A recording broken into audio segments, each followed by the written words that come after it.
तो मैंने उनको बोला कि मेरे भाई मुझे ये बता कि 2 अक्षर का भेद बताने वाला गुरु मिलेगा कहां। तब उस भाई ने कहा, भाई पहले ज्ञान समझना पड़ेगा, ऐसे नहीं बताया जाएगा। तो मैंने कहा, भाई मुझे ज्ञान समझने की जरूरत नहीं है, मुझे पता है जो कबीर साहब के ग्रंथ हैं, अनुराग सागर है, ये सब मैंने पढ़े हुए हैं, एक एक चीज को मैं जानता हूं, समझता हूं, मुझे केवल ये बता दो कि वो गुरु कहां मिलेगा। तब उन्होंने मुझे नाम प्रकाश ग्रंथ दिया और उस ग्रंथ को केवल मैंने 4 भेद पढ़ के ही समझ लिया कि आखिर हमसे गलती कहां पे हो रही है, कहां पे हम समझ नहीं पा रहे हैं कि करना क्या है। मैंने तो उसके आगे भी ग्रंथ नहीं पढ़ा, वही 4 भेद पढ़ के उस ग्रंथ को बंद करके रख दिया। जो चीज चाहिए थी वो समझ में आ गई। अब केवल और केवल गुरु की दया चाहिए। तो कुछ समय के बाद भंडारा होना था, लगभग 1-1.5 महीने के बाद। तो मैंने इंतजार किया कि कब भंडारा होगा और कब मैं जाऊंगा, नामदान लूंगा। तो इंतजार की घड़ियां खत्म हुई और वो दिन आ गया जब मैंने गुरु के दर्शन करने जाना था, गुरु से नाम लेने जाना था। और मैंने मन में पक्का फैसला कर लिया था कि अब मैं लौट के नहीं आऊंगा, अब आश्रम पे ही रह के गुरु की सेवा करूंगा और अपना भजन करूंगा, नाम सिमरन करूंगा। तो मैं अपने मैनेजर को बोल के गया था कि अगर मैं 10-15 दिन में नहीं आया तो भाई मेरी जगह किसी और बंदे को रख लेना, कंपनी का नुकसान मत होने देना। तो जब मैं सारा सामान लेके अपना गुरुजी के पास पहुंचा और वहां पे उनको देख के निहाल हो गया, बंदी छोड़ने दया भी कर दी, नामदान बख्शा, तो आप सोच भी नहीं सकते कि क्या हालत हुई उस वक्त। लेकिन गुरुजी ने वहां रुकने की परमिशन नहीं दी। उन्होंने बोला, नहीं, जो काम कर रहे हो वो काम करो, काम करते करते सिमरन करो। तो मैंने गुरुजी के वचन को काटना उचित नहीं समझा और मैं वापस नामदान की बख्शिश लेके मैं वापस अपने काम पे आ गया और मैंने फिर से अपने काम में मन लगा के अपना सिमरन और काम दोनों करना शुरू कर दिया। ध्यान करते करते करते करते जब पहली बार मुझे अनुभव हुआ उस अखंड शब्द का, तो क्या बताऊं मेरे भाई, मेरे दिल से आवाज आई कि अरे यही तो वो है जिसको सब पागलों की तरह ढूंढ रहे हैं। कोई जंगलों में भाग रहा है, कोई गुफाओं में छुप के बैठ रहा है, कोई कुएं में छलांग लगा देता है, उल्टा लटक जाता है। अरे इसी के लिए तो सब भटक रहे हैं। हे मेरे भगवान, ये चीज तो सबको मिलनी ही मिलनी चाहिए। जैसे प्यासा ही समझ सकता है कि किसी दूसरे प्यासे की क्या हालत हो रही होगी। एक वो इंसान कभी प्यासे की हालत नहीं समझ सकता जिसको कभी प्यास का अनुभव भी ना हुआ हो, जो कभी प्यासा ही ना रहा हो। उस दिन इतना रोना आया कि हे बंदी छोड़, इस चीज के लिए हम दर दर भटक रहे हैं। ये चीज तो सबको प्राप्त होनी ही होनी चाहिए, चाहे पैसा ना हो, इज्जत मान बढ़ाई ना हो, मकान दुकान ना हो, कुछ भी ना हो जीवन में वो चलेगा, लेकिन ये होना ही होना चाहिए। इसके बिना सब कूड़ है, कूड़ा है। ये चीज होनी ही होनी चाहिए। उसी दिन मैंने गुरुजी को फोन करके हर बात बताई और उनसे सत्संग करने की परमिशन मांगी। तो गुरुजी ने तनिक भी देर ना करते हुए साफ बोल दिया कि जाओ खुला सत्संग करो, कहीं भी सत्संग करो, मेरा आशीर्वाद तुम्हारे साथ है। बस उसी दिन से मैं जॉब भी करता रहा और सत्संग भी करता रहा। मैंने जब तक जॉब करी तब तक जहां जहां भी जॉब करी उस पूरे जिले में और 100, 150, 200 किलोमीटर तक दूर दूर जाके लोगों को सत्संग दिया, परमात्मा के विषय में, शब्द गुरु के विषय में जगाया और काफी लोग जुड़े भी। उसके बाद मुझे लगा कि नौकरी करते हुए मैं ज्यादा दूर नहीं जा पाऊंगा, क्योंकि उस वक्त सोशल मीडिया भी इतना एक्टिव नहीं था, क्योंकि मैं उसमें इतना एक्टिव नहीं था। मुझे लगता था कि बाकी भी एक्टिव नहीं होंगे, क्योंकि मैं भी कभी फेसबुक और इन चीजों से जुड़ा नहीं था। तो मुझे लगता था कि जब तक मैं जाऊंगा नहीं, जब तक प्रचार होगा नहीं।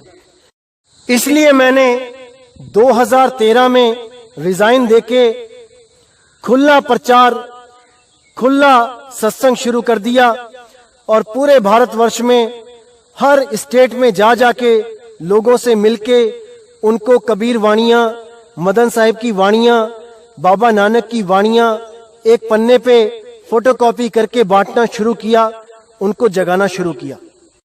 धीरे धीरे लोगों ने बात को समझना शुरू किया और इस पंथ से जुड़ने लगे। लेकिन उन लोगों को भी जोड़ने के लिए कम से कम 1-1 साल समझाना पड़ा।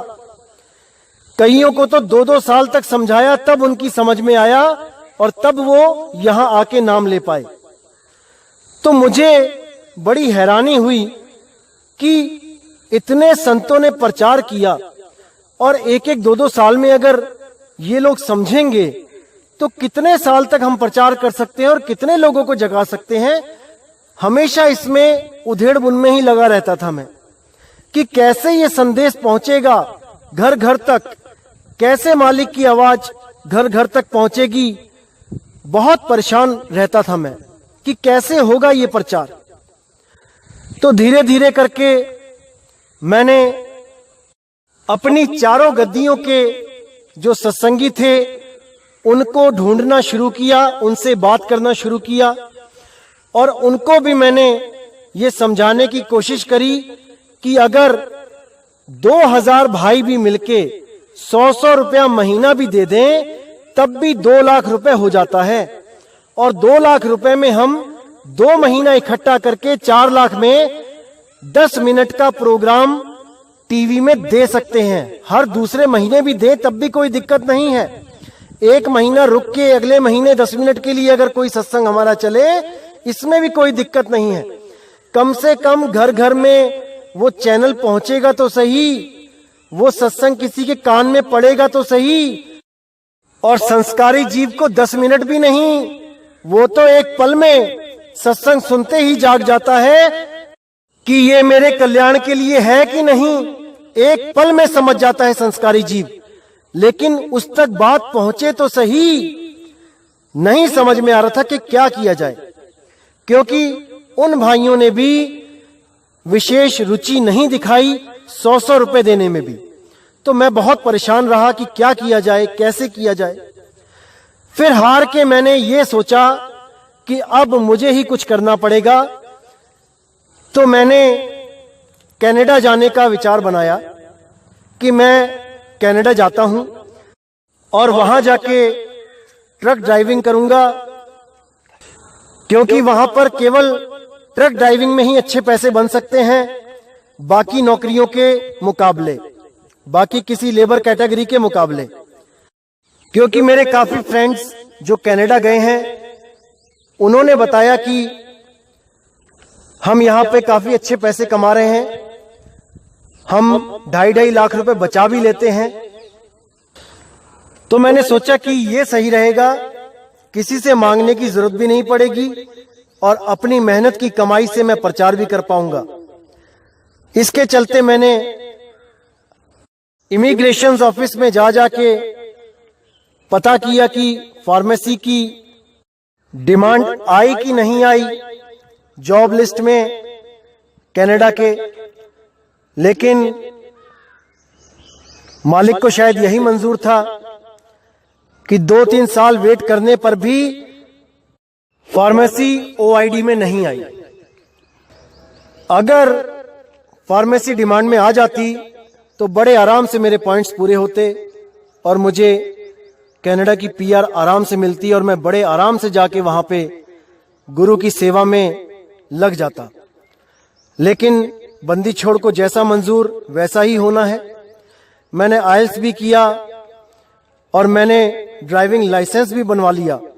मैंने बस का लाइसेंस बनवाया और ट्रक का भी बनवाना था, लेकिन जब देखा कि डिमांड नहीं आ रही है तो मैं कुछ दिनों के लिए इंतजार करने लगा और अभी तक डिमांड नहीं आई, इसलिए मैंने आगे ट्रक का नहीं बनवाया। क्योंकि अगर इंडिया से ही लाइसेंस बना के जाते हैं आप हैवी का, तो वहां जाके आपको कुछ बेनिफिट मिल जाता है, कुछ छूट मिल जाती है, क्योंकि वहां लाइसेंस बनाना भी बहुत मुश्किल है, बहुत पैसे लगते हैं। तो इन्हीं सब सोच में दिन गुजरने लगे और ऐसा नहीं था कि मैं किसी पंथ में नहीं गया, किसी कबीर पंथ में मैंने बात नहीं करी प्रचार के लिए कि आओ खुल के कबीर साहब के सही ज्ञान का प्रचार करें। मैंने बहुत से कबीर पंथों में कांटेक्ट भी किया और उनके आश्रमों पे उनसे मिलने भी गया, लेकिन किसी भी भाई ने मेरी बात को समझा ही नहीं, क्योंकि सबके सब अपने गुरुओं के द्वारा चढ़ाए गए रंग में ही रंगे हुए थे। कोई ओम की साधना कर रहा था, कोई सोहम को पकड़ के बैठा था, कोई ओम सोहम सत्य कबीर को पकड़ के बैठा था, कोई 5 नाम रट रहा था, कोई 3 नाम रट रहा था। किसी ने भी मेरी बात पे विचार नहीं किया और अपने अपने गुरु के बताए हुए गलत रास्ते पर ही अटल होके चलते रहे। मैंने अहमदगढ़ जाके भी, वहां जो कबीर पंथ चल रहा है वहां पे 3-4 बार जाके मैंने सत्संग भी किया, वहां पे लोगों से मिला भी, लेकिन कोई भी सोहंग नाम को छोड़ने को तैयार नहीं था। मैंने झज्जर वालों से कांटेक्ट किया, अहमदगढ़ और झज्जर एक ही ब्रांच है वैसे तो, वो भी सोहंग में लगे हुए हैं, सोहंग सोहंग जप रहे हैं, कोई विचार नहीं कर रहा। मैंने साहिब कबीर के शब्द भी खोले वहां पे कि जो जन होंगे जौहरी रतन लेंगे बिलगाए, सोहंग सोहंग जपी मुआ मिथ्या जन्म गवाए, पर उन लोग के कान पे जू नहीं रेंगी। जो बरवाला में एक कबीर पंथ चल रहा था, मैंने वहां पर भी कई फोन किए, उनसे भी मैंने अपॉइंटमेंट मांगी, मिलने के लिए समय मांगा, लेकिन उन लोगों ने भी कोई जवाब नहीं दिया और हमें कहते रहे कि आप अपने पंथ की पुस्तकें भेज दो, ज्ञान चर्चा करेंगे। अरे पुस्तकों से क्या ज्ञान चर्चा करोगे भाई? आदमी खुद मिलने के लिए आपको फोन कर रहा है और आप पुस्तकों की बात करते हो। तो वहां पर भी जब कोई बात नहीं बनी तो फिर मैंने यह फैसला लिया कि पूरे भारत में भ्रमण करके जीवों को जगाया जाएगा और जो भी मालिक का विवेकी हंस होगा, पुराना संस्कारी जीव होगा, वो एक पल में ही समझ जाएगा कि इस सत्संग से उसका कल्याण होगा कि नहीं होगा, इस ज्ञान से उसका कल्याण है कि नहीं। उसको ज्यादा देर नहीं लगेगी समझने में। तो इस करके मैंने भारत भ्रमण शुरू किया और पूरे भारत में घूम घूम के लोगों से मिल मिल के उनको इस ज्ञान के अनमोल हीरे, इस ज्ञान के अनमोल रतन बांटने शुरू किए। लेकिन इतना कुछ करने के बाद भी संतुष्टि नहीं हो रही थी, क्योंकि एक आदमी कितने दिन घूमेगा, कितने लोगों से मिलेगा, कितने गांव, कितने शहर कवर करेगा। तो उसी लिए निराशा सी छाती रही कि कैसे प्रचार होगा। तो प्रचार के लिए साम दाम दंड भेद सब कुछ करके देख लिया, लेकिन बात नहीं बन रही थी। समझ ही नहीं आ रहा था कि कैसे घर घर ये ज्ञान पहुंचेगा, कैसे लोगों का कल्याण होगा, कुछ समझ नहीं आ रहा था। इसी बीच कुछ व्हाट्सएप ग्रुप में मुझे कुछ लोगों ने डाला और ज्ञान चर्चा वहां शुरू हो गई। और ज्ञान चर्चा जब शुरू हुई तो वहां पे कुछ नए लोग जो ज्ञान को समझने लगे थे, वो लोग काफी एक्टिव हुए हमारे आश्रम के बारे में जानने के लिए, हमारे मदन साहिब के पंथ को समझने के लिए, जिसमें से कलकत्ता में रहने वाली एक दीदी जिनका नाम वीना जी है, वो भी काफी अच्छी तरह ज्ञान को समझने लगी। जो पहले कई गुरुओं के पास जा चुकी थी, उनको ये ज्ञान बहुत अच्छी तरह समझ में आने लग गया। लेकिन समय के अभाव के कारण मैं ज्यादा बड़े सत्संग उनको नहीं दे पाता था। थोड़ा बहुत बोल के सेंड कर देता था, कभी फोन पे बात हो जाती थी। इस प्रकार वो इस ज्ञान को समझने लगे और उनके साथ और भी कई लोग थे जो इसको समझने लगे। तो कुछ दिनों के बाद, लगभग 2-3 महीने उनके साथ कोई कांटेक्ट नहीं रहा, और 3-4 महीने के बाद उनका मैसेज आया कि नितिन, तू इस सत्संग को सुन, ये जो भाई बोल रहा है ये बहुत ही अच्छा बोलता है और इसका ज्ञान सब गुरुओं के ज्ञान से सर्वश्रेष्ठ है, इसके आगे किसी गुरु का ज्ञान टिक नहीं पाएगा। मैंने कहा बहुत अच्छी बात है, अगर ऐसा कोई भारत में आ गया है बहुत अच्छी बात है, लेकिन ये है कौन, मुझे कुछ बताओ इसके बारे में। तो उन्होंने बोला कि देखो, ये कहता है कि इसका कोई गुरु नहीं है, इसको ज्ञान स्वयं से हुआ है, आत्मा ने इस पे कृपा करी है, ये आत्म कृपा हो गई है इसके ऊपर। मैंने बोला कि भाई, आज तक इस पूरी कायनात में ऐसा कोई नहीं हुआ जिसको बिना गुरु के ज्ञान हो जाए। ये आदमी जरूर झूठ बोल रहा है, या ये डरता है अपने गुरु का नाम लेने से, ये झिझकता है कि लोगों को पता ना चल जाए कि इसका गुरु कौन है, इसको ज्ञान कहां से मिला है। दीदी, आप बिल्कुल विश्वास मत करना, बिना गुरु के ज्ञान हो ही नहीं सकता। तब उन्होंने कहा, अरे तू सुन तो मैंने जब उस भाई के सत्संग सुनने शुरू किए, और जब मैंने पहली बार सुना कि कोई बंदा बोल रहा है कि हमें सतलोक नहीं जाना, हमें अलखलोक नहीं जाना, हमें अनामी लोक नहीं जाना, तो सच मानना भाइयों, मेरे पैरों से भी जमीन निकल गई। मैंने बोला, ऐसा कौन सा गुरु पैदा हो गया भाई जो मूल ज्ञान की बात कर रहा है, जो आत्मज्ञान की बात कर रहा है, और वो भी बिना गुरु के, बिना गुरु धारण किए। ये बात तो कोई कर ही नहीं सकता। ये जरूर कोई ना कोई कपटी इंसान है जो कहीं ना कहीं से ज्ञान चुरा के लाया है। अब मैंने इसकी खोज पड़ताल शुरू करी। मैंने इसकी फोटो, जो ये वीडियो डालता है, उसका स्क्रीनशॉट लेके जब मैंने अपने ग्रुप्स में सेंड करी, जो हमारे गुरु भाइयों के ग्रुप हैं, और मैंने उनको बोला कि पता करो ये कौन है, तब हनुमानगढ़ का मेरा एक सत्संगी भाई है, जिसकी वजह से ये स्वयंभू आत्मज्ञानी मेरे कांटेक्ट में आया था, और लगभग 5-6 महीने इसने 3-3, 4-4 घंटे मुझसे ज्ञान समझा, आत्मज्ञान प्राप्त किया, और गुरुजी से जाके दिल्ली में नामदान भी लिया। जब इसकी पोल खुली तब मुझे इतनी हैरानी हुई इस भाई पे कि अरे मेरे भाई, अगर तुमने ज्ञान ही बांटना है लोगों को, तो ऐसा तो मत करो कि जहां से ज्ञान प्राप्त किया है उनको नीचा दिखा के खुद ऊंचे हो जाओ। अरे गुरु के चरण धोके पिए हैं तुमने वहां पे जहां तुमने नाम लिया गुरु से, और तुम ऐसे कपटी हो कि परमात्मा तुम्हारी शक्ल भी ना दिखाए किसी को। तुम्हारी शक्ल देखते ही 2 जग में चला जाएगा, वो तो तुम्हारी शक्ल देखने वाला तक नरकों में चला जाएगा, क्योंकि तुमने उस पंथ से दगाबाजी करी है जहां से सारा ज्ञान अर्जित किया है। भाई, किताबी ज्ञान तो अर्जित कर लिया, अनुभव ज्ञान तुम्हें सपने में भी नहीं हो सकता। जिस आत्मा की तुम बातें करते हो, सपने में भी नहीं जान सकते उस आत्मा का अनुभव क्या होता है। बातें जितनी मर्जी करते रहो, वाहवाही कितनी भी लूट लो, लेकिन अंत समय में तुम अकेले होगे, अकेले, और तुम्हारे पास कोई विधि नहीं होगी बचने की। याद रखना इस बात को। और आज जिस वाहवाही में तुम ठग रहे हो अपने आप को, वो वाह वाह करने वाले लोग भी तुम्हारा साथ नहीं दे पाएंगे। अकेले ही लड़ना पड़ेगा उस मौत से। याद रखना मेरे भाई।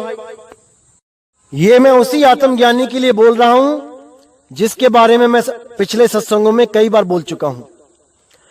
तो जब उस दीदी ने इस स्वयंभू आत्मज्ञानी की खूब प्रशंसा करी, तो मैंने उनको बोला कि ये स्वयं से ज्ञान नहीं बोल रहा है, इसने ये ज्ञान प्राप्त किया है और हमारे ही पंथ से किया है, मैंने ही इसको सारा समझाया है।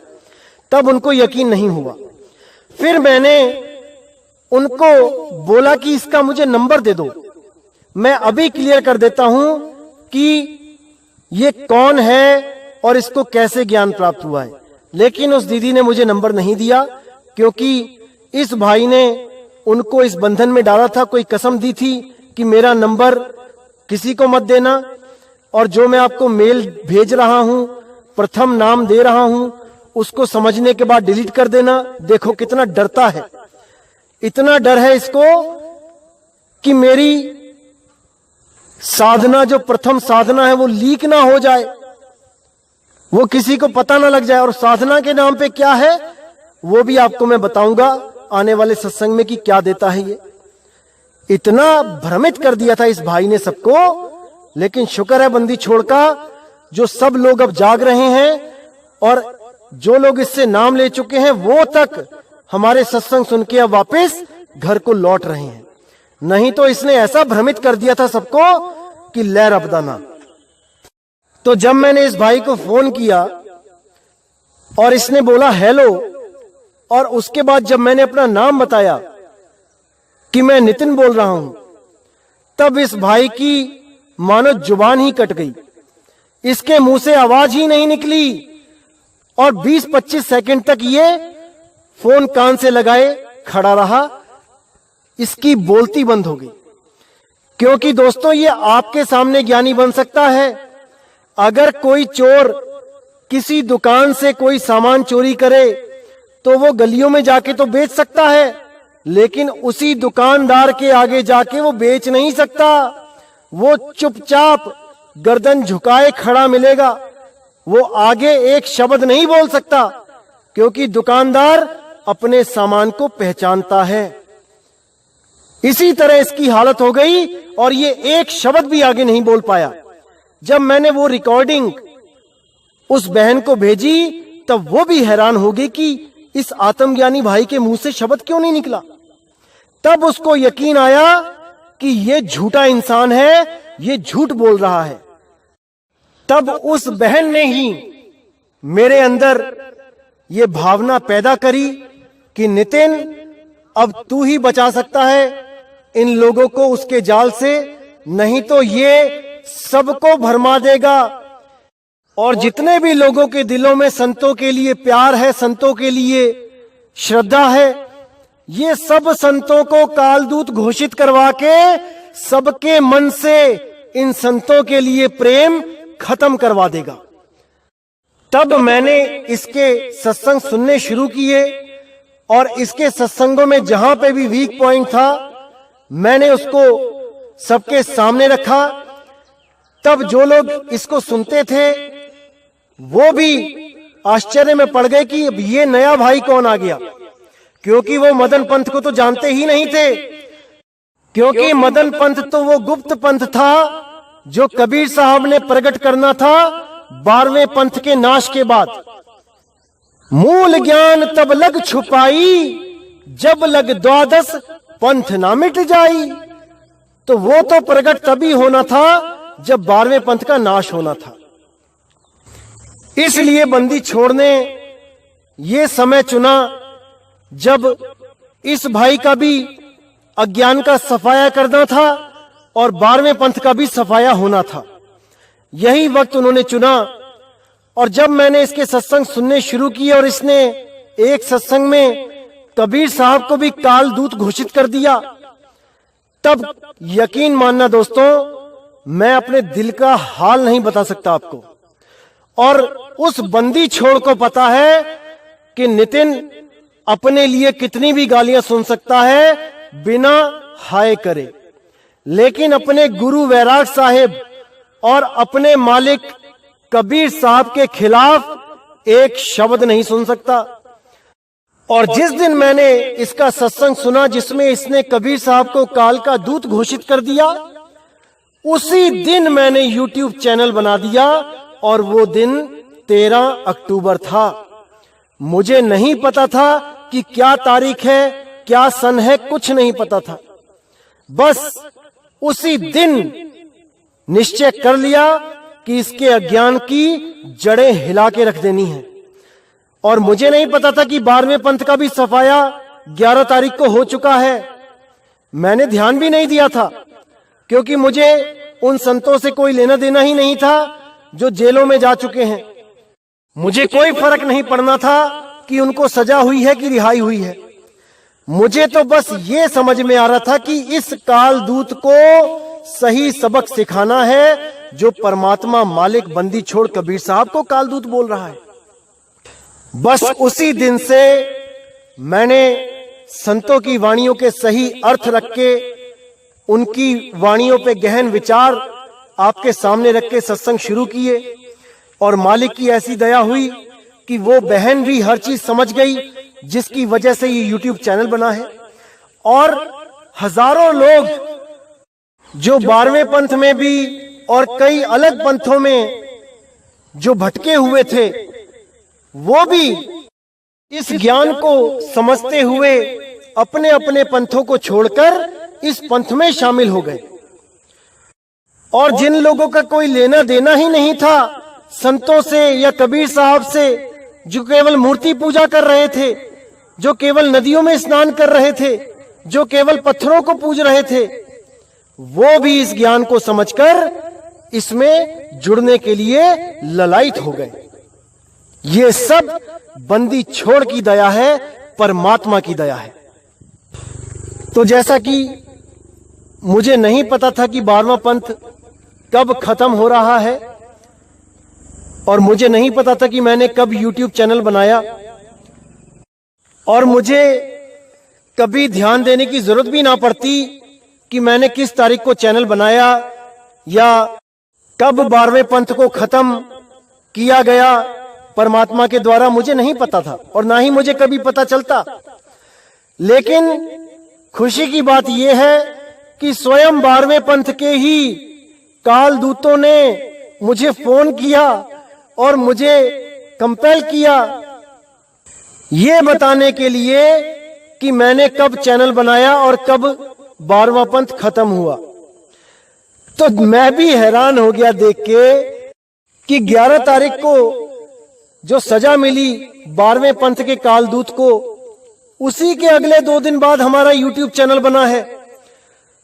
हैरान हो गया मैं। ये बंदी छोड़ की दया होती है। देखो, ये उसके इशारे होते हैं। अब इन इशारों को जो समझ जाता है वो काल जाल से निकल जाता है। इसी प्रकार उन्हीं के द्वारा बताने पे ये वाणी भी सिद्ध हो गई कि मूल ज्ञान तब लग छुपाई, जब लग द्वादश पंथ ना मिट जाई। यानी कि जब तक 1% भी आस रहेगी कि 12वां पंथ अभी नहीं मिटा है, जब तक मूल ज्ञान को उजागर नहीं करना है। अब उम्र कैद हुई है आखिरी सांस तक, तो अब मूल ज्ञान को प्रकट करने का समय आ गया था। इसलिए मालिक की दया से उस पंथ के खत्म होने के साथ ही इस पंथ का उजागर हो गया। ऐसा नहीं है कि यह पंथ चल नहीं रहा था, ये चल रहा था, लेकिन गुप्त तरीके से प्रकट नहीं था ये कहीं भी। अब ये सारी दुनिया के आगे प्रकट हो गया है। जैसे सूरज सुबह को ही उगता है, ये आपका भ्रम है। सूरज होता ही है लेकिन छिपा होता है। सुबह को तो सूरज प्रकट हो जाता है सबके सामने। इसका मतलब ये नहीं कि सूरज सुबह को ही पैदा हुआ है। कई लोगों को भ्रम है कि मदन साहिब का पंथ अब चला है कि पहले से चल रहा है, 13वां पंथ अब शुरू हुआ कि पहले से हुआ है। अरे भाई, वो शुरू पहले से ही है, लेकिन सारी दुनिया के आगे प्रकट अब हुआ है 12वें पंथ खत्म होने के बाद। इसी प्रकार दोस्तों, कई वाणियां ऐसी होती हैं जो बहुत गुप्त होती हैं, जिसमें बहुत भेद होता है। जल्दी नहीं समझ सकता उन वाणियों को कोई भी। इसी तरह एक वाणी और है जो रहस्य बनी हुई थी आज तक, उसको भी क्लियर कर देते हैं। वाणी है 5505 जब कलयुग बीत जाए, महापुरुष फरमान तब जग तारण को आए। अब इस वाणी पे विचार करना है मेरे भाई कि महापुरुष फरमान तब, यानी महापुरुष की तरफ से एक फरमान आएगा, ना कि वो महापुरुष स्वयं इस दुनिया में आ जाएगा। इतना मूर्ख बना दिया इन लोगों ने इस वाणी को रख के। आज आपके सामने ये वाणी क्लियर करता हूं। 5505 जब कलयुग बीत जाए, महापुरुष फरमान तब जग तारण को आए, यानी उस महापुरुष के द्वारा फरमान दिया जाएगा कि वो जग तारने को आएगा। और मेरे भाई, जिस दिन मुझे पहली बार बंदी छोड़ के दर्शन हुए हैं सपने में, उस वक्त मैं 8वीं क्लास में था और उस वक्त जो सन था वो 1997 था। आप जब पूरा हिसाब लगा के देखेंगे कि कलयुग के 5505 साल कब पूरे होते हैं, तब आपको समझ में आ जाएगा कि 1997 को ही ये 5505 पूरे हो रहे हैं। लेकिन आपको भ्रमित करने के लिए 12वें पंथ के कालदूत के द्वारा यह प्रचार किया गया, ये फैलाया गया कि मुझे कबीर साहब मिले 1997 में। अरे भाई, अगर तुम्हें कबीर साहब मिले 1997 में तो तुम कबीर कैसे हो गए? अगर मुझे कोई बंदा मिला तो वो बंदा मैं कैसे हो गया? आज इन 12 पंथ के कालदूतों से या उनके चेलों से कोई पूछे कि 1997 में जब कबीर साहब उस कालदूत को मिले तो वो कालदूत कबीर कैसे हो गया, तो ये लोग क्या जवाब देते हैं कि कबीर की आत्मा उस कालदूत में आ गई और उस कालदूत की आत्मा सतलोक को चली गई। हैरानी होती है मुझे जब ये लोग कबीर साहब को भी प्रेत की तरह किसी 5 तत्व के शरीर में घुसाने से भी नहीं झिझकते। जब गीता ज्ञान दाता की बात करते हैं तो कहते हैं कि गीता ज्ञान दाता यानी ब्रह्म काल उस कृष्ण जी के शरीर में घुस गया प्रेत की तरह। अरे तुमने भी कहां छोड़ा है कबीर साहब को? तुमने भी तो प्रेत बना दिया कबीर साहब को, जो तुम्हारे गुरु के अंदर घुसा हुआ है अभी भी। शर्म आनी चाहिए तुम लोगों को। क्या साहिब के पास इतनी भी शक्ति नहीं कि वो एक शरीर बना ले तुम्हारे गुरु के जैसा, जो 5 तत्व का ना हो? शर्म आनी चाहिए। अरे 4 दाग से सतगुरु न्यारा, अजरो अमर शरीर, कोई गाडे कोई अग्नि जरावे, ढूंढ ना पायो शरीर, जपोरे मन केवल नाम कबीर, केवल नाम कबीर। साहिब बंदगी। तो ऐसे भरमाने वाले मेरे भाइयों बहुत मिलेंगे, आपने बिल्कुल नहीं भरमना है। मैं इस चीज को इतना इंपॉर्टेंट नहीं समझता हूं कि 1997 में जो मुझे दर्शन हुए हैं मालिक के, वो ही सत्य है। मैं इससे भी नहीं मानता कि इससे किसी का कल्याण होगा। मैं मानता हूं कि सार नाम से कल्याण होगा। जो मूल ज्ञान आपको समझाया जा रहा है, आप केवल उस पे फोकस रखें, बाकी जितनी वाणियां हैं उसको साइड में रख दें। कोई वाणी आपको मुक्त नहीं कर सकती, केवल और केवल सार नाम ही आपको मुक्त कर सकता है। सार शब्द का ज्ञान आपको मुक्त कर सकता है। इसलिए मेरे भाई, वाणियों में ना उलझते हुए केवल सार नाम पे ध्यान दो। साहिब ने बोल ही रखा है, जब बीतेंगे 5505 तब मेरा वचन ये होगा साचा, और ये वचन साचा हो चुका है। केवल आपको सार नाम बताने के लिए ये वाणियां बोली गई हैं कि सही समय आने दो मेरे बच्चों। हर घर में ये प्रचार होगा, हर बच्चे को उसके पिता की आवाज सुनेगी और वो हमेशा के लिए इस काल के लोक को, इस मृत्यु लोक को छोड़ के अपने निज स्वरूप को, अपने निज नाम को प्राप्त करने के लिए ललायित हो जाएंगे, दौड़ पड़ेंगे अपने परमात्मा को मिलने के लिए। इंतजार करो मेरे भाइयों, सब कुछ मिलेगा, सही समय आने पर ही मिलेगा। तो मेरे भाई, इसी के साथ आज का सत्संग मैं समाप्त करता हूं और उम्मीद करता हूं कि हर भ्रम से आप बाहर निकलें और हर चीज को बिल्कुल सही दृष्टि से देखें, कहीं भी भ्रमित होने की जरूरत नहीं है मेरे भाई, नहीं है। साहिब बंदगी सतनाम। जय गुरु बंदी छोड़ वैराग साहिब, जय गुरु बंदी छोड़ साधु शरण साहिब, जय गुरु बंदी छोड़ बाबा मदन साहिब, जय जय गुरु बंदी छोड़ सतगुरु सत्य कबीर साहिब की सदा ही जय हो, सदा ही जय हो मेरे मालिक की। साहिब बंदगी सतनाम।